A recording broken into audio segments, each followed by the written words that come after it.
Ever wondered how we map the fuzzy region where an electron might be found? Today we will unpack Schrödinger's equation, the master key of quantum mechanics. You will meet the wavefunction, see the time-independent form, and watch it predict atomic shapes. Picture a smooth surface that ripples like a water wave. This is the wavefunction psi of x and t. Its height at any point tells us the probability amplitude for finding a particle there. Next comes the engine, the time-dependent Schrödinger equation. IH bar times the partial derivative of psi with t equals negative h bar squared over 2 meters times the Laplacian of psi plus v times psi. The left side, IH bar times the time derivative, tracks how the wave changes with time. The first right term, negative h bar squared over 2 meters times curvature, encodes kinetic energy. The last term, v times psi, adds the push or pull of the potential landscape.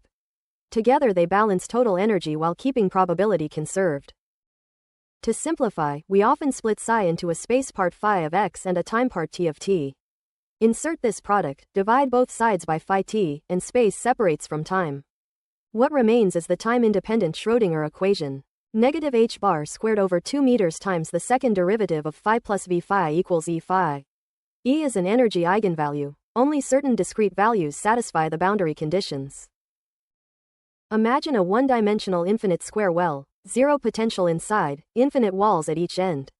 Inside, phi must vanish at the walls, so only sine waves with half-integer wavelengths fit. The lowest mode has one hump, the next has a node in the center, and each adds one extra node. These standing waves give quantized energy levels En proportional to n squared. Solving the same equation in 3 dimensions for the hydrogen atom yields spherical harmonics.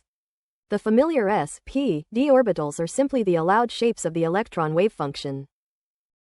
We met the wavefunction, assembled the full equation, and saw separation force energy quantization.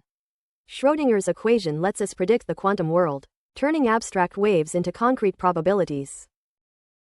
Generate your own educational videos for free at eduvids.vercel.app.